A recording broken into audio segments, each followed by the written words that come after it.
Good evening, and we begin tonight with our homeless crisis in the effort to push Portland to clear camps from city sidewalks. Thanks for joining us. I'm David Molko. You might remember the city's being sued by those who argue those tents are blocking basic access for people living with disabilities. Blair Best is in the newsroom. Blair, a little good news tonight. Sounds like some sort of solution might be in the works here. David, recent court documents show a group of Portlanders with disabilities and the city have decided to work together in mediation instead of taking this to a federal courthouse. Now, this comes at a time when the city is proposing significant changes to how they handle the homeless crisis on our streets. In early September, 10 Portlanders with mobility disabilities sued the city over homeless tents blocking the sidewalks. I want the city to fix Portland, get the homeless people off the sidewalks. They argue the city is in violation of the Americans with Disabilities Act and the Federal Rehabilitation Act. Sometimes it takes 10 to make a difference. This is Pauline Long, one of the Portlanders suing the city. She uses a motorized chair to get around. They don't seem to give room. Like I said, several months ago, all we need is about that much room. Give us space to get by. She often has to go in the road to avoid tents blocking the sidewalk. And I don't like it. It's terrifying. She and the others represented in this case are asking the federal court for 3 things, including mandating the city clear the tents and debris off the sidewalks. The city responded by requesting that the county, state, and metro also be included in the lawsuit. Meanwhile, the attorneys representing the Oregonians with disabilities found that the county's Joint Office of Homeless Services gave 6,550 tents and 27,000 tarps to the homeless last year. Now, many of those tents and tarps are blocking ADA access on the sidewalks. Waste of money, because they're not solving anything. It's a round circle. According to court documents obtained by KGW, last week the city attorney's office asked for an 85-day extension before filing an initial appearance in this case. They say they need this time because they are currently working on a resolution. Now, the city and the Oregonians represented in this case have agreed to mediation, meaning they won't be taking this to court. Settlement meetings have already been scheduled between now and January. Why does it take a lawsuit to get them to do something? Shouldn't they have already done it? A big outstanding question here is whether the city will make their quarterly payment of $10 million to the county's Joint Office of Homeless Services, which is due tomorrow. Now, the attorneys behind this case argue it's that money which continues to allow the county to provide the tents and tarps, which ultimately end up blocking the sidewalks. We reached out to Commissioner Dan Ryan's office to see if that payment is expected to happen, but haven't heard back yet. David? Blair Best in the newsroom. Thank you, Blair. Meanwhile, 25 mayors from around Oregon are teaming up to try to address the crisis. They want to create a partnership between the state and every city in it. Their main goal, they say, is to get state funding to do that. Members of the Oregon Mayors Association have 2 budget proposals. Number 1, they are asking that each of Oregon cities get funding of $40 per resident. That's all residents, not just those who are homeless. The second proposal asks the state for a separate fund dedicated exclusively to building shelters and other housing. This task force is also trying to make sure smaller cities get as much help as Portland does. Portland's mayor adding his plans are also dependent on the state. We can't do this alone. We need the state's help, and it could absolutely help us fund key elements of those proposals, including food for people who are on the streets, outreach workers, infrastructure, basically resources that we need to get the program up and running. Well, the task force sent a letter to the legislature and all 3 candidates for governor detailing their requests. The group plans to present the proposals during next year's legislative session.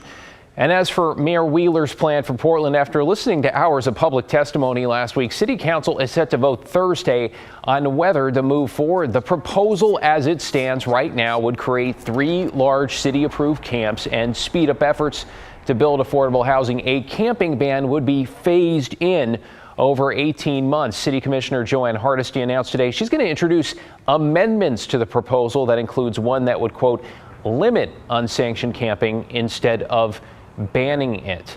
Let's get you caught up on tonight's other headlines, including new body cam video from the Washington County Sheriff's Office. A warning here, some of this may be difficult to watch as it shows the perspective of a deputy in a hospital ER last week. Let's explain. Police say this was an altercation with a patient admitted on a civil hold who attacked the deputy and tried to take his gun. You can see part of the struggle here. Again, this is from the officer's point of view. This happened at the Kaiser Permanente Westside Medical Center's emergency department in Hillsborough.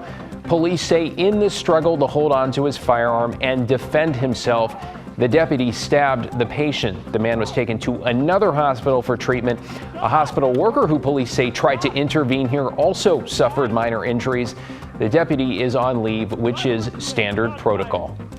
In Hillsborough, a cyclist was struck and killed this afternoon. Investigators say vehicle hit the cyclist near Southwest Oak and First, that is near the Elmer's restaurant. Police say the victim is a 40-year-old man. They are working to notify his family. They also add the driver is cooperating and there's no reason to think the driver broke the law. An Oregon man has pleaded not guilty to federal charges after he allegedly abducted and sexually abused a 13-year-old girl.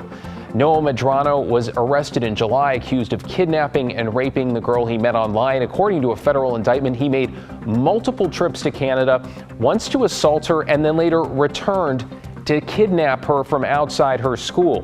Medrano allegedly forced the child to dye her hair to disguise her appearance and drove her to the U.S. in the trunk of his car. The child was returned to her parents in July.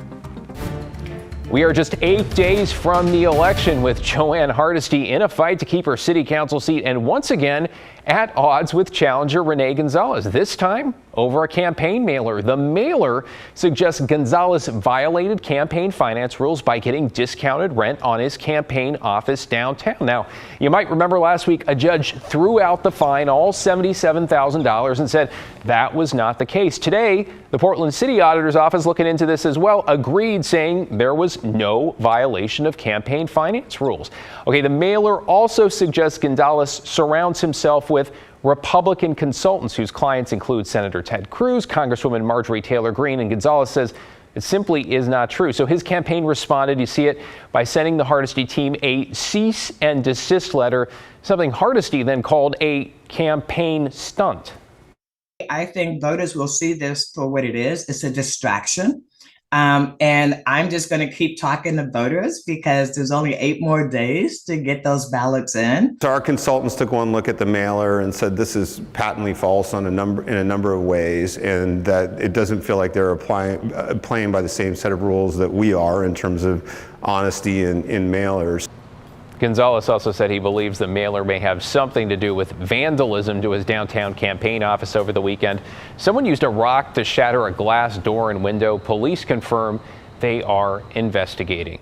And for those of you who have already dropped your ballot in the mail or might be headed to a Dropbox sometime between now and November 8th, wanted to take a closer look where it goes, how it's verified and counted. So tonight on The Story, Pat Doris answered some questions from viewers about the process and election integrity.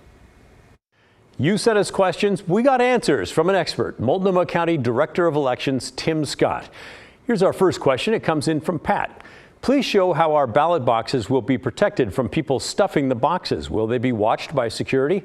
Hey, Pat, love your name and great question. Here's the answer from Tim Scott. Every ballot envelope is mailed with a unique ballot ID and barcode. If the ballot envelope does not contain those features, we will not process the ballot inside. If someone requests a replacement ballot and has 2 ballots in their possession, only the most recent issued ballot ID is valid. The other one is made invalid at the time of generating the replacement ballot. So you see, it really would not work to stuff the ballot box. We're not just throwing pieces of paper in there that say either yes or no. Your ballot is protected by that barcode that's on the envelope. And no, you can't just create your own barcode. Several of you had questions, by the way, about the signature that you're supposed to put on the outside of the envelope. It is really important. Curtis asked, people's signatures change over time. How do I know my current signature is matching against the one I used when I registered to vote 20 plus years ago? If my current signature doesn't match, does my vote not count? Great question there, Curtis. Here's Tim's answer. People's signatures do change over time, but they generally contain a lot of the same characteristics. We can usually make a match based on those similarities. However, if there are not enough similarities to make a match, we will send a letter to the voter with a registration form, and they have until 21 days after the election to return the new registration form with a signature that matches the ballot signature. The majority of people who receive these letters respond, and we are able to count their ballots. I also got a tour of Multnomah County's election headquarters to see for myself how they handle ballots as they come in. You can watch that report now. Just go to KGW's YouTube page and look for the story playlist. And if you have election questions, send them in to us. Email us at thestory@kgw.com. Definitely worth a watch. Stay with KGW and NBC News for complete election coverage in the lead up to November 8th and, of course, on election night itself. We've made it easy for you to get caught up to speed on local candidates and measures. Yeah, you know what? There are a lot. Text the word election to the number on your screen, 503-226-5088. We will text you a link back to KGW's election guide. 8 days. Wow.